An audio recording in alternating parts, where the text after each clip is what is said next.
वीरेंद्र सिंह चंद्रकांता से मीठी मीठी बातें कर रहे हैं। चपला से तेज सिंह उलझ रहे हैं। चंपा बेचारी इन लोगों का मुंह ताक रही है। अचानक एक काला कलूटा आदमी सिर से पैर तक आबनूस का कुंदा, लाल लाल आंखें, लंगोटा कसे, उछलता कूदता इस सबके बीच में आ खड़ा हुआ। पहले तो ऊपर नीचे दांत खोल तेज सिंह की तरफ दिखाया, तब बोला, खबरी भई राजा को तुमरी सुनो गुरुजी मेरे। इसके बाद उछलता कूदता चला गया। जाती बार चंपा की टांग पकड़ थोड़ी दूर घसीटता ले गया, आखिर छोड़ दिया। यह देख सब हैरान हो गए और डरे कि यह पिशाच कहाँ से आ गया।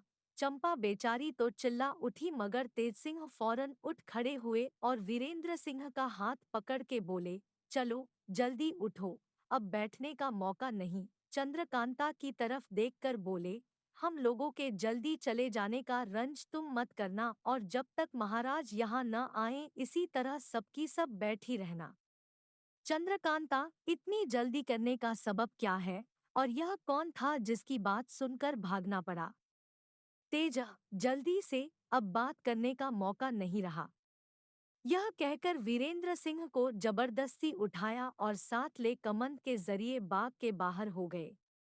चंद्रकांता को वीरेंद्र सिंह का इस तरह चला जाना बहुत बुरा मालूम हुआ। आंखों में आंसू पर चपला से बोली, यह क्या तमाशा हो गया, कुछ समझ में नहीं आता। उस पिशाच को देखकर मैं कैसी डरी, मेरे कलेजे पर हाथ रखकर देखो, अभी तक धड़धड़ा रहा है। तुमने क्या ख्याल किया? चला ने कहा, कुछ ठीक समझ में नहीं आता। हाँ, इतना जरूर है कि इस समय वीरेंद्र सिंह के यहाँ आने की खबर महाराज को हो गई है। वे जरूर आते होंगे। चंपा बोली, न मालूम मुए को मुझसे क्या दुश्मनी थी। चंपा की बात पर चबला को हंसी आ गई, मगर हैरान थी कि यह क्या खेल हो गया। थोड़ी देर तक इसी तरह की ताज्जुब भरी बातें होती रही। इतने में ही बाग के चारों तरफ शोरगुल की आवाजें आने लगी। चपला ने कहा, रंग बुरे नजर आने लगे, मालूम होता है बाग को सिपाहियों ने घेर लिया। बात पूरी भी न होने पाई थी कि सामने महाराज आते हुए दिखाई पड़े। देखते ही सबकी सब उठ खड़ी हुई। चंद्रकांता ने बढ़कर पिता के आगे सिर झुकाया और कहा, इस समय आपके एकाएक आने, इतना कहकर चुप हो रही। जयसिंह ने कहा, कुछ नहीं, तुम्हें देखने को जी चाहा इसी से चले आए। अब तुम भी महल में जाओ, यहाँ क्यों बैठी हो? ओस पड़ती है, तुम्हारी तबीयत खराब हो जाएगी। यह कहकर महल की तरफ रवाना हुए। चंद्रकांता, चपला और चंपा भी महाराज के पीछे पीछे महल में गई। जयसिंह अपने कमरे में आए और मन में बहुत शर्मिंदा होकर कहने लगे, देखो, हमारी भोली भाली लड़की को क्रूर सिंह झूठ मूठ बदनाम करता है। न मालूम इस नालायक के जी में क्या समाई है। बेधड़क उस बेचारी को ऐब लगा दिया। अगर लड़की सुनेगी तो क्या कहेगी? ऐसे शैतान का तो मुंह न देखना चाहिए, बल्कि सजा देनी चाहिए, जिससे फिर ऐसा कमीनापन न करे।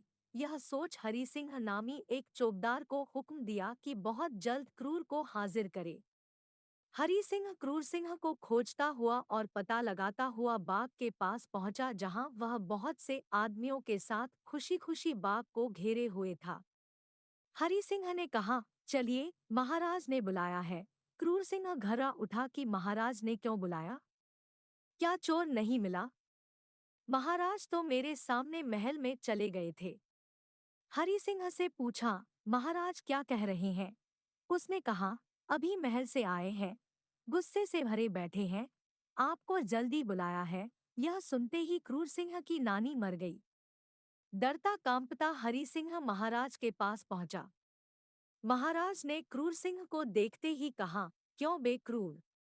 बेचारी चंद्रकांता को इस तरह झूठ मूठ बदनाम करना और हमारी इज्जत में बट्टा लगाना, यही तेरा काम है। यह इतने आदमी जो बाग को घेरे हुए हैं, अपने जी में क्या कहते होंगे?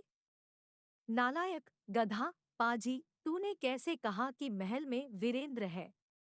मारे गुस्से के महाराज जयसिंह के होंठ कांप रहे थे, आंखें लाल हो रही थी।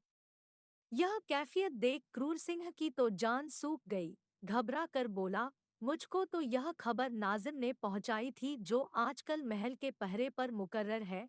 यह सुनते ही महाराज ने हुक्म दिया, बुलाओ नाजिम को। थोड़ी देर में नाजिम भी हाजिर किया गया। गुस्से से भरे हुए महाराज के मुंह से साफ आवाज नहीं निकलती थी।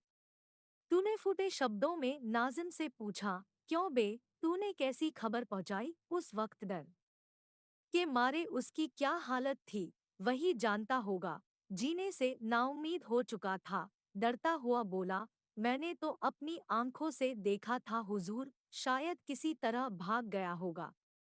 जयसिंह से गुस्सा बर्दाश्त न हो सका। हुक्म दिया, 50 कोड़े क्रूर को और 200 कोड़े नाजिम को लगाए जाएं। बस इतने ही पर छोड़ देता हूँ, आगे फिर कभी ऐसा होगा तो सिर उतार लिया जाएगा। क्रूर तू वजीर होने लायक नहीं है। अब क्या था, लगे दो तरफी कोड़े पड़ने। उन लोगों के चिल्लाने से महल गूंज उठा मगर महाराज का गुस्सा न गया।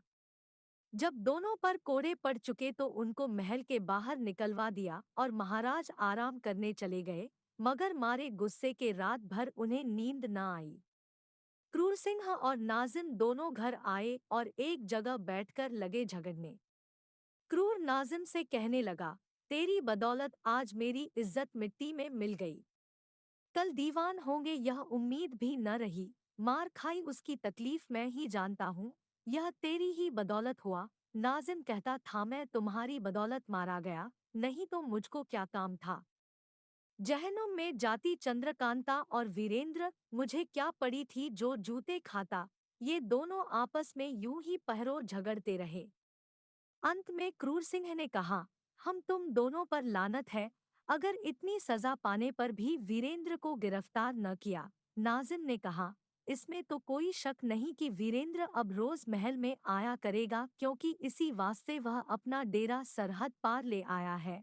मगर अब कोई काम करने का हौसला नहीं पड़ता। कहीं फिर मैं देखूं और खबर करने पर वह दोबारा निकल जाए तो अब की जरूर ही जान से मारा जाऊंगा। क्रूर सिंह ने कहा, तब तो कोई ऐसी तरकीब करनी चाहिए जिससे जान भी बचे और वीरेंद्र सिंह को अपनी आंखों से महाराज जयसिंह महल में देख भी ले। बहुत देर सोचने के बाद नाजिम ने कहा, चुनारगढ़ महाराज शिवदत्त सिंह के दरबार में एक पंडित जगन्नाथ नामी ज्योतिषी है, जो रमल भी बहुत अच्छा जानते हैं। उनके रमल फेंकने में इतनी तेजी है कि जब चाहो पूछ लो कि फला आदमी इस समय कहाँ है, क्या कर रहा है या कैसे पकड़ा जाएगा। वह फौरन बतला देते हैं। उनको अगर मिलाया जाए और वे यहाँ आकर और कुछ दिन रहकर तुम्हारी मदद करे तो सब काम ठीक हो जाए। चुनारगढ़ यहाँ से बहुत दूर भी नहीं है, कुल 23 कोस है। चलो हम तुम चले और जिस तरह बन पड़े उन्हें ले आवे। आखिर क्रूर सिंह ने बहुत कुछ जवाहरात अपने कमर में बांध 2 तेज घोड़े मंगवा नाजिम के साथ सवार हो उसी समय चुनार की तरफ रवाना हो गया और घर में सबसे कह गया कि अगर महाराज के यहाँ से कोई आए तो कह देना कि क्रूर सिंह बहुत बीमार है।